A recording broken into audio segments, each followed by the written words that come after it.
और ये हेडिंग बनाने के बाद एक डायग्राम बनाओ। कार्बन डाइऑक्साइड का ट्रांसपोर्ट हमें समझना है, और कार्बन डाइऑक्साइड बनेगा कहाँ पे? सेलुलर रेस्पिरेशन के बाद। सेलुलर रेस्पिरेशन के बाद कार्बन डाइऑक्साइड गैस प्रोड्यूस होती है, एंड देन वो कार्बन डाइऑक्साइड आपकी कहाँ जाएगी? ब्लड में, और ब्लड उसका ट्रांसपोर्ट करता है। ब्लड में कैसे ट्रांसपोर्ट होता है वो अपन को समझना है। जितनी कार्बन डाइऑक्साइड रिलीज होती है, दैट इज 100%, उस 100% में से 77% कार्बन डाइऑक्साइड पहले ब्लड वेसल में आएगी।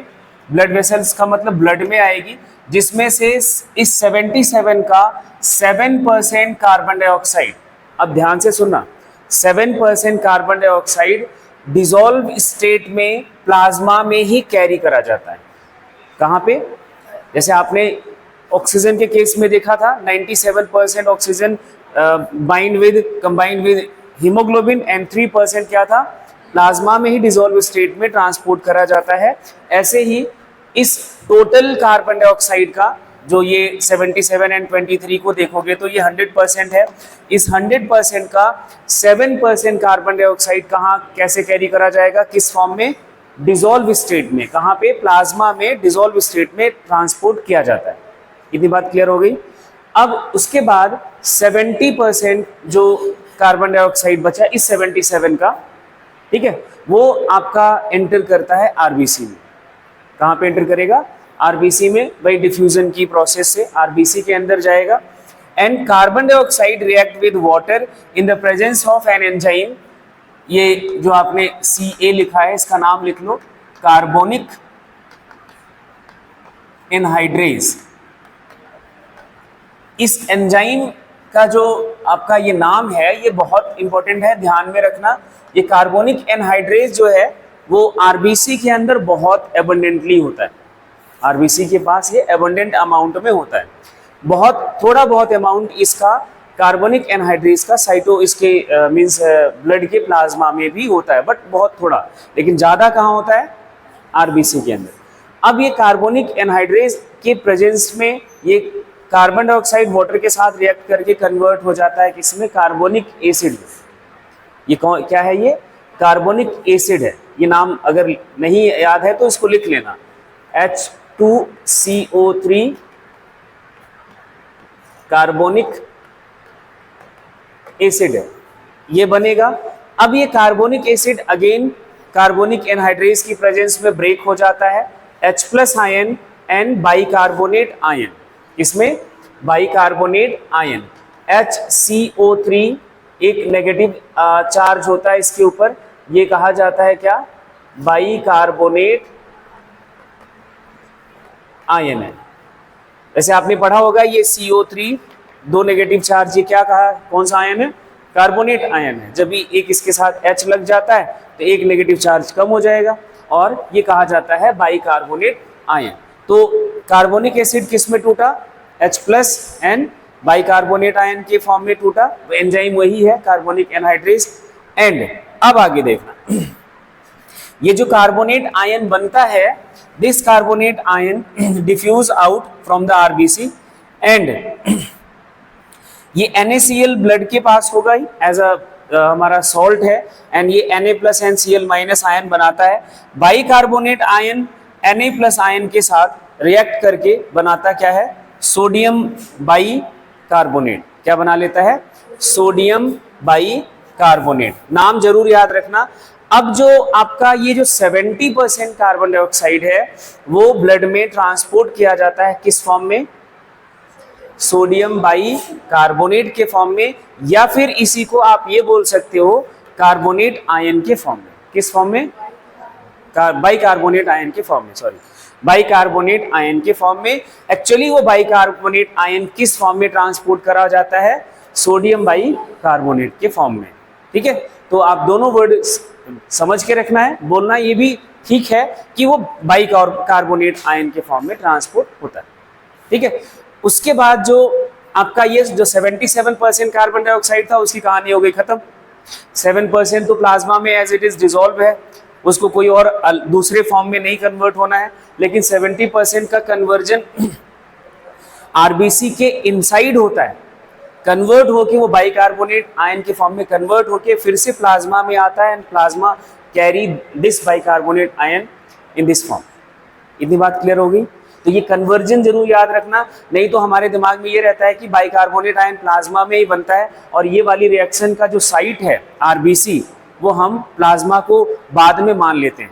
अभी तो आपको क्लियर करके रखना है कि ये कहाँ चलता है, ये कन्वर्जन इस जो 70% कार्बन डाइऑक्साइड का बाइकार्बोनेट के फॉर्म में कन्वर्जन आरबीसी के अंदर चलता है। कहाँ चलता है? आरबीसी के अंदर चलता है। ये बहुत ध्यान से याद रखना, कंफ्यूजन यही क्रिएट होता है।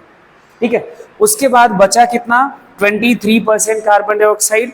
ये 23% कार्बन डाइऑक्साइड आपका हीमोग्लोबिन के साथ रिएक्ट करके बनाता है आपका कार्बोक्सी हीमोग्लोबिन। क्या बनाता है?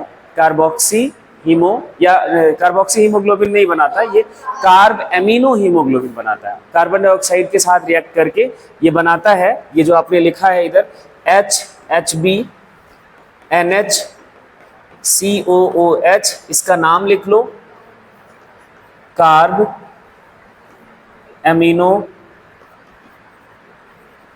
हीमोग्लोबिन।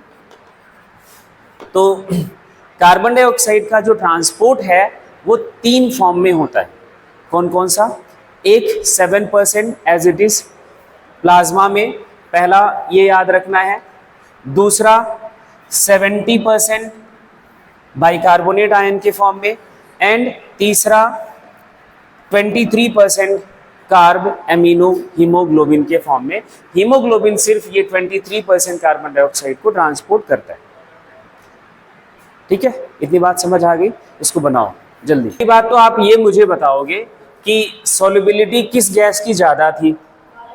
कार्बन डाइऑक्साइड की, वो भी 20 to 25 टाइम्स ज़्यादा है ऑक्सीजन के कंपैरिजन में।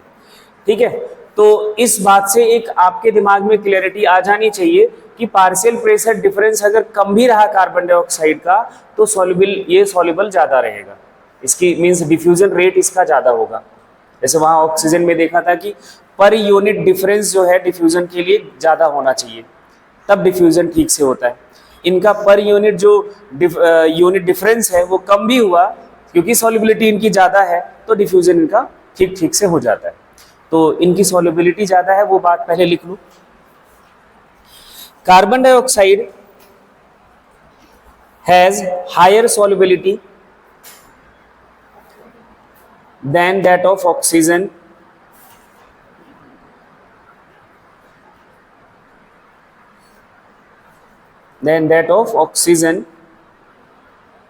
so that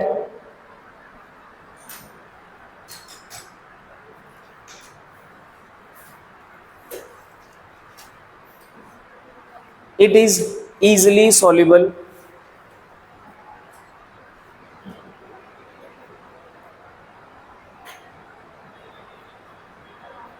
and there are 3 ways of transport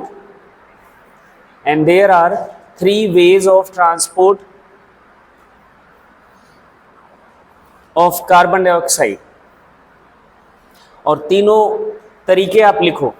पहला तरीका क्या था? Dissolve state. पहला तरीका क्या है? Dissolve state. अब तीनों के हमें प्रपोर्शन के बारे में भी बात समझनी है, कौन कितना प्रपोर्शन में लेके ट्रांसपोर्ट कराता है। डिसॉल्व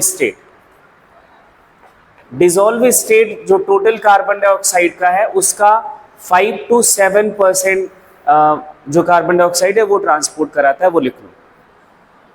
डिसॉल्व स्टेट आगे लिख लेना 5 to 7%। आने की जरूरत नहीं मुझे लग रही, क्योंकि आपको ये अंडरस्टूड है। कार्बन डाइऑक्साइड प्लाज्मा में डिसॉल्व स्टेट में एज इट इज ट्रांसपोर्ट किया जाता है। दूसरा फॉर्म लिखो, in the form of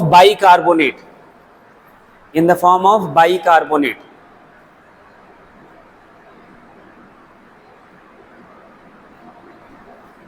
कितना? 70%। ये 70% कार्बन डाइऑक्साइड आपका बाइकार्बोनेट के फॉर्म में ट्रांसपोर्ट किया जाता है। इन द फॉर्म ऑफ बाइकार्बोनेट और यही बल्क ट्रांसपोर्ट है। एक्चुअली कार्बन डाइऑक्साइड का मेन ट्रांसपोर्ट का फॉर्म यही है, सबसे ज़्यादा प्रोपोर्शन बनाता है। ठीक है, तो ये आप लिख लेना। एक और तीसरा फॉर्म है, कौन सा? हाँ, as carb amino haemoglobin, as carb amino haemoglobin, या in the form of carb amino haemoglobin, in the form of carb amino haemoglobin. ये फॉर्मूला इसका थोड़ा सा ध्यान रखना, ये क्वेश्चन बन चुका है। और कितना परसेंटेज है इसका? हाँ, 20 से 25% तक ये ट्रांसपोर्ट होता है, 20 to 25%। अब एक आपको इंपॉर्टेंट बात समझनी है, यहां देखना, ये जो सोडियम क्लोराइड है, in response of bicarbonate, in response of bicarbonate HCO3 minus, in response of bicarbonate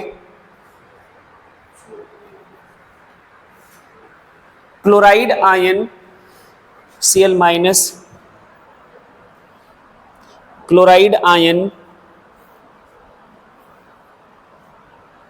diffuses from plasma to RBC,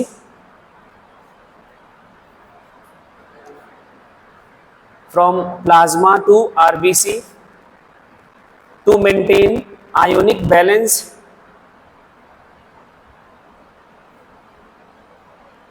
to maintain ionic balance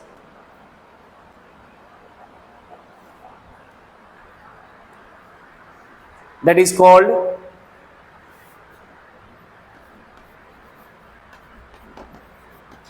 chloride shift। इसको क्या बोलते हैं? Chloride shift.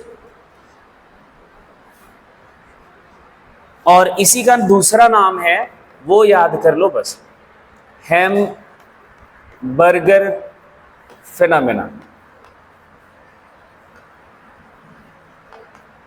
ये जो नाम है ये बहुत खतरनाक है। हाँ, क्लोराइड शिफ्ट का ही दूसरा नाम है हैमबर्गर फिनोमेना। इन्होंने ये प्रूफ किया था, इसलिए इनके नाम पर ये फिनोमेना का रख ही दिया गया, हैमबर्गर फिनोमेना। क्या बात समझना है कि जो इधर ये बाइकार्बोनेट आयन आरबीसी से लगातार इधर अगर कहाँ आ रहा है, प्लाज्मा में आ रहा है, तो प्लाज्मा में नेगेटिव जो चार्ज है वो बढ़ता जाएगा, नेगेटिव चार्ज बढ़ता जाएगा, और आरबीसी के अंदर पॉजिटिव चार्ज बढ़ता जाएगा। ये होगा अगर लगातार क्लोराइड इधर से इधर शिफ्ट होता रहा, क्योंकि H+ आयन का कंसेंट्रेशन बढ़ता रहेगा, बढ़ता रहेगा। ठीक है, इसको मेंटेन करने के लिए जो सोडियम क्लोराइड का Cl- है, वो प्लाज्मा से आरबीसी के अंदर एंटर करता है, जिससे ये भी नेगेटिवली चार्ज आयन था और क्लोराइड भी नेगेटिवली चार्ज आयन है, नेगेटिवली चार्ज आयन है, और वो भी मोनो एक नेगेटिव चार्ज है। तो दोनों अपना जो आयोनिक बैलेंस है आरबीसी और प्लाज्मा में मेंटेन रहता है। ये इनका रोल है, इसी को बोलते हैं क्लोराइड शिफ्ट या फिर हैमबर्गर फिनोमेना। ठीक है, ये इंपॉर्टेंट है, इसको ध्यान में रखना। अब एक पॉइंट और लिखो जरा, व्हेन डीऑक्सीजनेटेड ब्लड, ये तो कंबाइन हो गया, अभी ट्रांसपोर्ट होके एल्वुलाई के साइड तक पहुंच गया जहां पे ऑक्सीजनेशन होना है ब्लड का, वहां क्या होगा? When deoxygenated blood reaches the alveoli, reaches the alveoli, then carbaminohemoglobin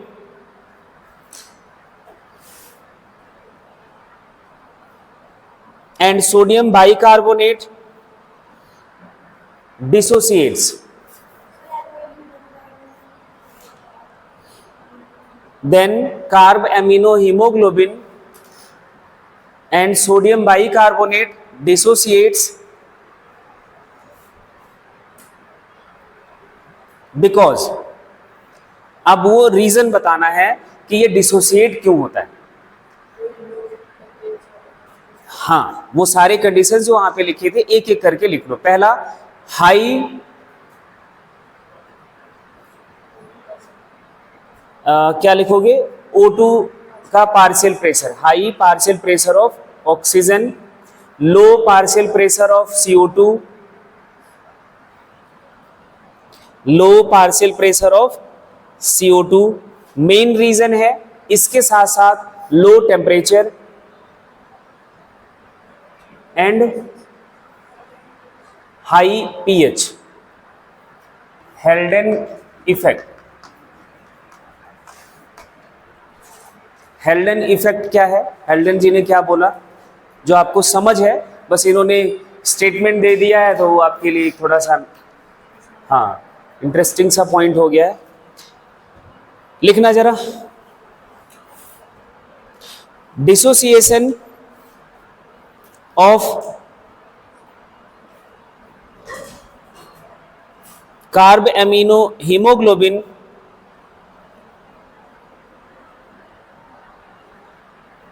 is stimulated by oxyhaemoglobin. अभी आपने लिखा था higher partial pressure of oxygen, तो जहां higher partial pressure of oxygen है वो ऑक्सीहीमोग्लोबिन में कन्वर्ट होएगा ही। जितना ज्यादा ऑक्सीहीमोग्लोबिन बनेगा उतनी तेजी से आपका कार्ब अमीनो हीमोग्लोबिन डिसोसिएट होता है, मतलब कार्बन डाइऑक्साइड को फ्री करता है, और फ्री होगा तो वो एक्सचेंज होके एटमॉस्फेयर में चला जाता है। क्या लिखा, dissociation of carb amino haemoglobin stimulated by oxyhaemoglobin, free carbon dioxide, हाँ इसी में आगे लिखना, फ्री कार्बन डाइऑक्साइड, डिसोसिएशन के बाद जो फ्री कार्बन डाइऑक्साइड बनेगा, free carbon dioxide from blood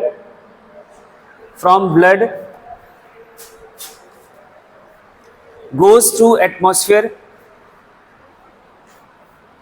This effect of oxyhemoglobin is known as Haldane effect. This effect of oxyhemoglobin is known as Haldane effect. इसी को हम Haldane effect के नाम से जानते हैं। एक और बात आप लिख लो, जैसे आपने लिखा था कि जो हमारा 100 ml ऑफ ऑक्सीजन ब्लड है वो कितना ऑक्सीजन डिलीवर करता है, 5 ml ऑक्सीजन डिलीवर करता है एंड ट्रांसपोर्ट करता है 20 ml, उसका 25% डिलीवर करता है। तो ये 100 ml ऑफ ब्लड कितना कार्बन डाइऑक्साइड डिलीवर करता है वो लिखो। Every 100 ml of deoxygenated blood, every 100 ml of deoxygenated blood delivers about 4 ml of carbon dioxide in alveoli। 4 ml of carbon dioxide in alveoli।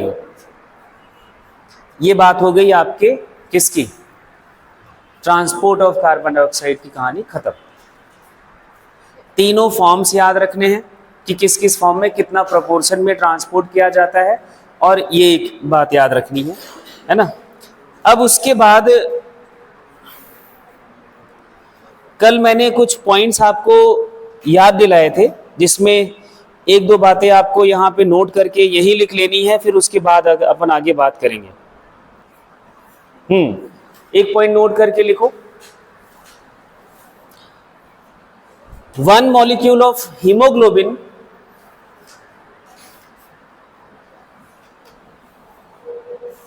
combine with 4 molecule of carbon monoxide। 1 molecule of hemoglobin combined with 4 molecule of carbon monoxide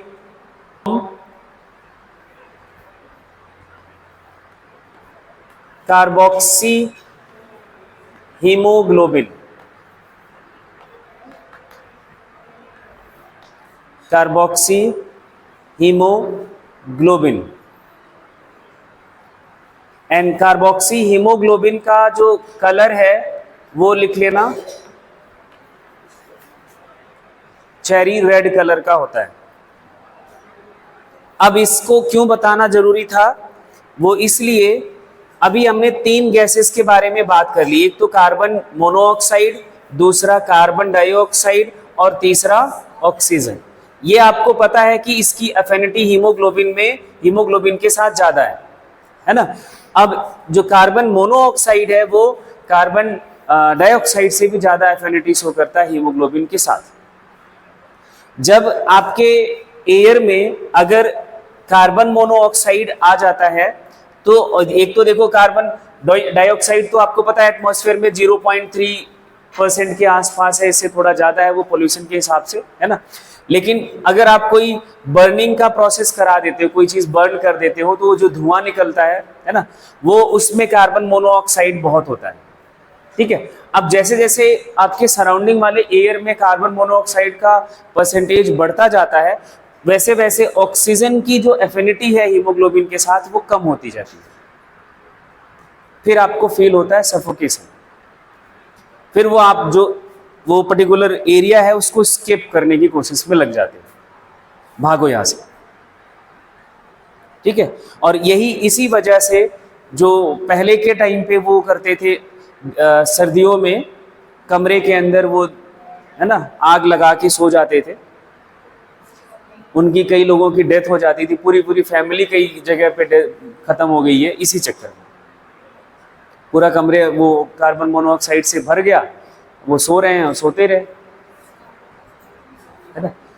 तो इसलिए कभी भी अगर आपको वो अंगीठी में आग जला के कमरे में रख के सोना है तो क्रॉस वेंटिलेशन हो, इस बात का ध्यान रखना। फिर सो कोई बात नहीं, लेकिन पूरी तरह से पैक नहीं होना चाहिए, ठीक है। एक तो बात ये याद रखनी है।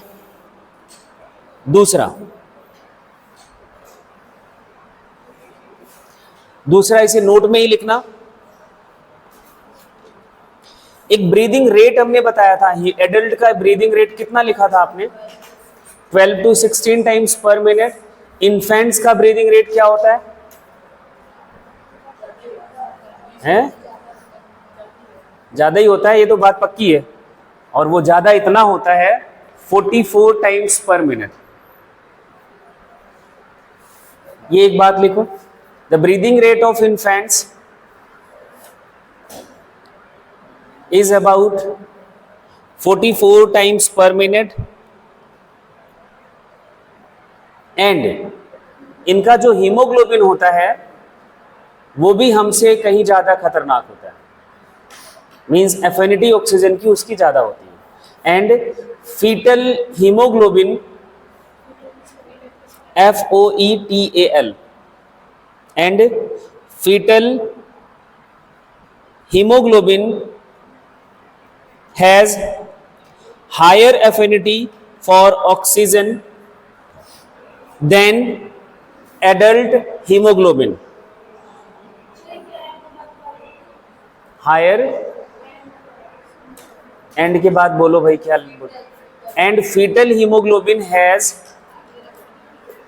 Higher affinity for oxygen than adult haemoglobin. और वो ज्यादा कितना होता है, ब्रैकेट में वही लिख लेना, अबाउट 30%। अबाउट 30%, मतलब आप दोनों सेम एटमॉस्फेयर में रहते हुए भी जो इन्फेंट होगा वो उसकी बॉडी में ऑक्सीजन का लेवल आपकी बॉडी से 30% ज्यादा ही रहेगा, ज्यादा ही रहेगा। हाँ जी, क्यों? क्योंकि उसका BMR भी तो आपसे कहीं ज्यादा होता है। आपका BMR जो बेसिक मेटाबॉलिक रेट है वो कम होता है, उसका ज्यादा होता है, क्योंकि वो तो अभी बस ग्रो कर रहा है ना। तो ये कुछ बातें आपको लिखनी थी। P ऐसे लिखना और 50 यहां लिखना value, P50 value.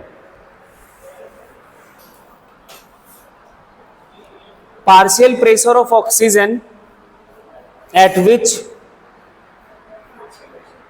partial pressure of oxygen at which 50% hemoglobin 50% hemoglobin saturated with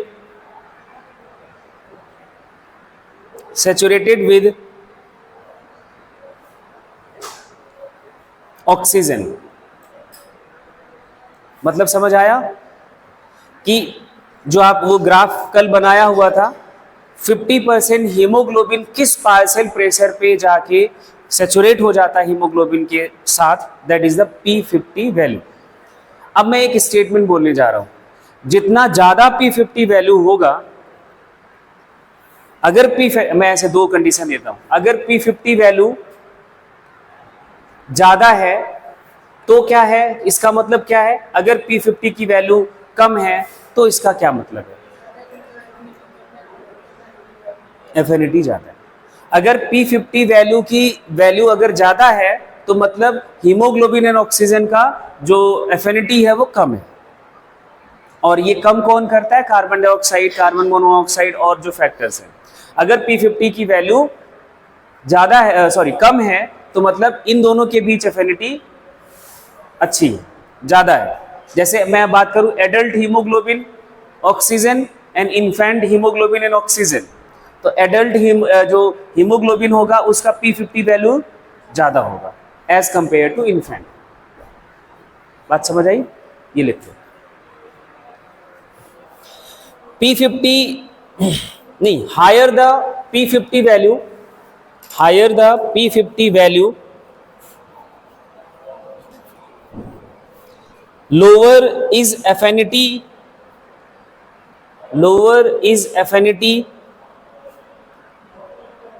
of hemoglobin for oxygen. Higher P50 value,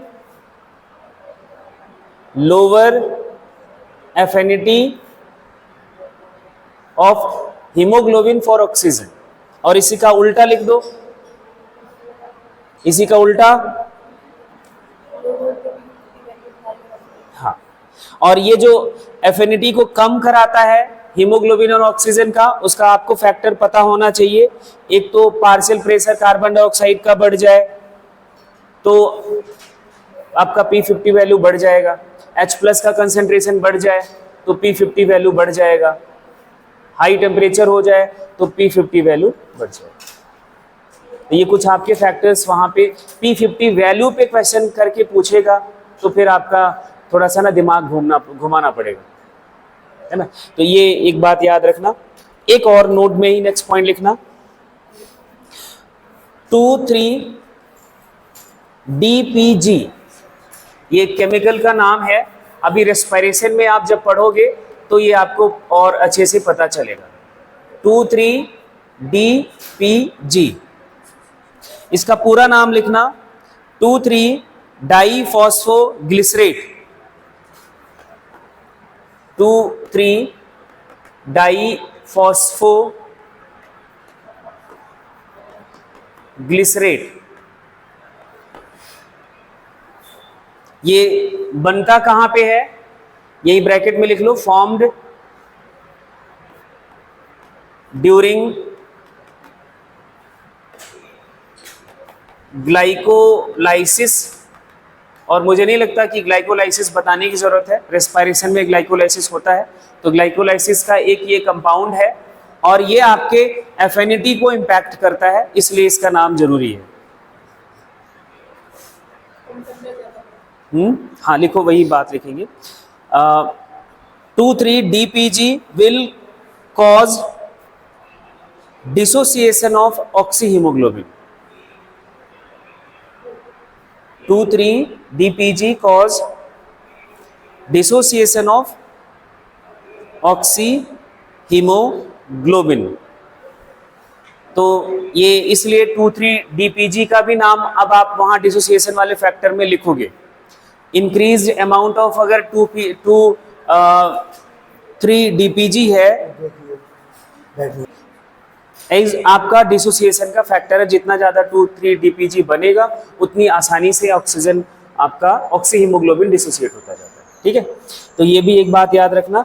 अब एक और बात लिखो, जब आप हैवी एक्सरसाइज करते हो, आपने नॉर्मली क्या लिख लिया था कि हमारा जो 100 ml ऑफ ब्लड है वो कितना ऑक्सीजन डिलीवर करता है, 5 ml इतना डिलीवर करता है। क्या अगर आपको हैवी एक्सरसाइज करना पड़ा तो उतना ही करता रहा तो आप हैवी एक्सरसाइज कर पाओगे? नहीं कर पाओगे, एनर्जी ज़्यादा चाहिए एक्सरसाइज के लिए।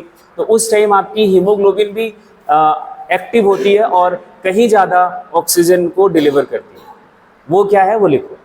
During heavy exercise 100 ml blood delivered 15 ml of oxygen, 15 ml of oxygen to muscles, 3 times जो उनकी कैपेबिलिटी है वो बढ़ जाती है जब आपको ज़्यादा ज़रूरत होती है। अच्छा, एक बात और, आपको जितना भी ऑक्सीजन आपका ब्लड से ट्रांसपोर्ट किया जाता है वो 100% है। इस 100% ऑक्सीजन में 3% आपका कहाँ जाता है, किस फॉर्म में? डिसॉल्व स्टेट में। और 97% क्या होता है, ये हीमोग्लोबिन ले जाता है। ठीक है, कौन ले जाता है? हीमोग्लोबिन ले जाता है। मतलब जो हीमोग्लोबिन है उसका सेचुरेशन सिर्फ 97% ही हो सकता है, 3% तो हो ही नहीं सकता, क्योंकि 3% तो डिसॉल्व स्टेट में ही ऑक्सीजन जाएगा। तो मैक्सिमम जो सेचुरेशन की बात होती है हीमोग्लोबिन की वो दैट इज द 97%। इससे ज़्यादा सेचुरेशन नहीं हो सकता, इस बात को भी लिख लो। Haemoglobin can not take up oxygen, hemoglobin cannot take up oxygen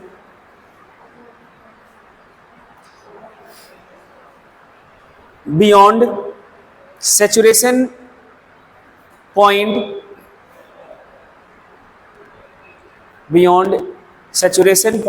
that is 97%.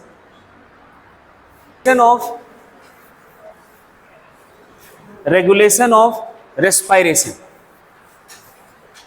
अब आपको इस हेडिंग से एक बात समझ आ जानी चाहिए। आपने हेडिंग लिखा क्या? Regulation of